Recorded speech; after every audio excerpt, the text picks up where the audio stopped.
수능 수학대 타 과목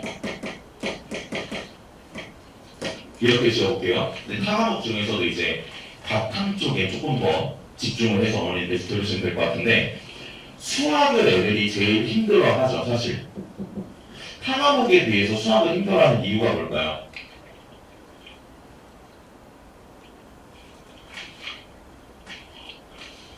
도와주세요. 왜 그럴까요? 이건 애들이 암기해서 풀잖아요. 외운 내용을 토대로 그냥 번호를 찍으면 되잖아요. 근데 그게 시험 시간에도 보시면 알겠지만 바탕은 30분에 20문제를 풀죠. 수학은 100분에 30문제를 풀잖아요. 근데 바탕을 30분에 20문제를 푸는 거지만 30분에 20문제를 풀면 1등급이 나올까요?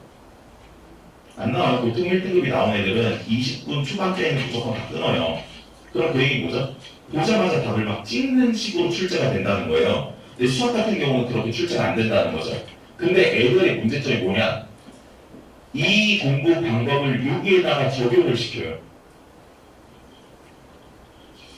그러니까 지금 제 말 어려우세요? 수학은 외워진 내용을 어느 정도 개념을 외운 상태에서 그 개념을 활용해가지고 문제를 풀어야 되는데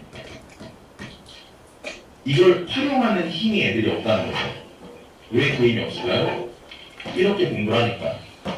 그럼 제가 이제 강대 애들이나 뭐 외부에 있는 애들이랑 비교를 해봐도 애들이 이렇게 할 수밖에 없는 이유가 있어요. 왜 이렇게 하냐? 이런 수업이 먹히거든요, 애들한테. 이런 수업이라는 게 뭐냐면 수업을 테마별로, 유형별로 다 쪼개서 하는 수업이에요. 수학인데 테마별, 유형별로 다 쪼개서 아이들에게 설명하는 게 과탐을 설명하는 것처럼 이런 것들이 나올 수 있어 라고 하나씩 다 쪼개서 설명한단 말이에요. 그럼 여기서 생기는 문제가 뭐냐? 그게 안 나오면 어떡할 거예요? 그렇잖아요. 30번에 이런 주제가 나왔었어 라고 애들한테 설명을 했어요. 근데 이게 수능에 안 나와요. 그럼 얘는 이걸 못 풀어요. 타 과목 같은 경우에는 더 이상 나올 수 있는 게 없어요. 제가 선생님들랑 얘기를 해보면 이미 다 나왔던 거에 대한 변형 형태들이란 말이에요. 근데 수학 같은 경우는 변형이 되더라도 이게 변형된 건지 애들이 몰라요. 아예 식이나 모든 게 싹 다 바뀌어버리니까. 그럼 결국에는 문제를 잘 풀기 위해서 뭘 해야 되냐라고 했을 때 이 활용하는 힘을 길러야 된다는 거죠.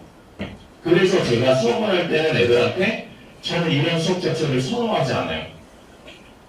저희 이제 강대에서도 애들이 그런 평가를 좋게 한 이유가 뭐냐, 보통의 수업들이 이렇게 진행이 되는데 저는 이 수업을 추구하지 않고 어떤 수업을 추구하냐면 하나의 내용이 있었을 때, 하나의 개념이 있었을 때 이 개념이 문제 속으로 어떻게 이렇게 확장되는가를 설명을 한단 말이에요. 이해하세요?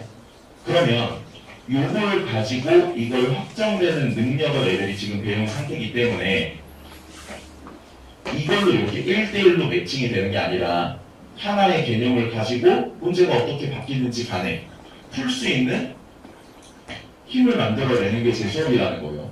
그럼 도대체 이렇게 풀 수 있는 힘을 만들어내기 위해서 개념을 어떻게 배워야 되냐?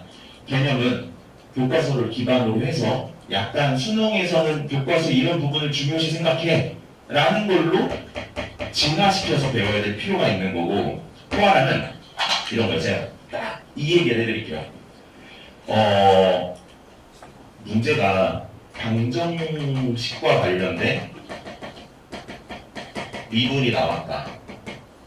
이게 보통 30번의 단골 주제거든요. 그럼 이걸 봤을 때 아이들이 보통 어떻게 하냐? 저희가 이제 고1, 2 때는 어디에 집중해서 방정식을 다루냐면 방정식의 근을 구하는 데 집중해서 보통 훈련들을 합니다. 내신 같은 경우도 보통 방정식의 근을 구하는 데 훈련을 하죠. 근데 수능에 출제된 30번 같은 경우는 방정식이 문제에서 이렇게 주어지잖아요. 그랬을 때 이걸 가지고 그대로 풀게 출제하는 경우가 별로 없어요. 무슨 말이냐? 얘를 가지고 식을 더 보기 좋게 바꿔야 돼요. 그런 다음에 방정식을 풀어나가는 거거든요. 그러니까 애들이 잘못하고 있는 지점이 뭐냐? 어떤 설명을 못 들어서 애들이 30번이나 29번을 푸는데 힘들어하냐? 뭐 때문에 힘들어하는 거죠? 얘들아, 잘하는 애들은 이걸 보고 어떻게 하면 다루기 쉬울까를 먼저 생각을 한다. 그리고 이렇게 바꿔서 보는 게 편할까, 이렇게 바꿔서 보는 게 편할까, 이렇게 바꿔서 보는 게 편할까에 대한 고민을 하고 제일 보기 편한 형태를 가지고 문제를 풀어나간다. 근데 너네들은 생각 자체가 어디서 끊기냐? 계속 이것만 쳐다보고 있는 거예요. 그러니까 결국 애들이 문제를 좀 더 잘 풀기 위해서 어떤 설명을 들어야 되는 거냐면 맨 처음에 어떤 어려운 방정식이 나와. 그럼 그 방정식을 그대로 보는 거야? 아니야. 더 좋게 보기 좋게 바꿀 수 있니? 라는 걸 물어봤을 때 얘가 바꿀 수 있어요. 라고 했을 때 그 생각을 저랑 같이 나눠보는 게 문제를 잘 풀기 위한 방법이라는 거죠. 이 한마디가 애들의 30번과 20번의 문제풀이 능력을 결정을 합니다. 어머니들께서 지금 딱 머릿속에 박히시지 않아요? 안 박히시는구나. 이런 걸 안 좋아하시죠? 방정식 이런 걸 안 좋아하시는구나. 그러니까 이런 거요. 방정식을 풀 때, 접근할 때 질문 드릴게요. 그대로 볼래? 바꿔서 볼래? 바꿔서 볼래? 이걸 문제를 딱 읽으면서 할 수 있냐 없냐가 중요한 건데 바꿔서 볼래? 그대로 볼래라는 걸 말로 이렇게 듣지 않으면 본인이 스스로 얻어내는 데는 몇 년이 걸리는 거고 저희 이제 문제도 만들고 콘텐츠도 제작을 하고 그걸 맨날 분석하는 사람이잖아요. 그 사람이 갖는 생각은 보기 좋게 바꿔서 봐야 된다는 거예요. 이거 한마디 듣는 거랑 못 듣는 거는 완전 다르다는 거죠. 근데 수능 공부는 어떻게 해야 된다? 모든 단원에 대해서 그 한마디 한마디씩 쌓여야 돼요. 내신이랑 수능의 차이점이 그겁니다. 내신 같은 경우는 그냥 봤을 때 즉각 풀어야 되는 건데 수능은 생각하는 힘을 요구하는 게 수능이에요. 그럼 생각할 수 있는 힘을 기르는 게 되게 중요하다는 거죠. 이거를 제가 이번에 미적분 수업 때 개념 수업을 그런 식으로 끌고 갈 거고 그런 형태로 끌고 가서 애들이 이 평가원에 출제된 문제들을 분석한 후에 다시 새롭게 평가원에서 어떤 문제가 나왔을 때 맞출 수 있는 힘을 기를 거예요.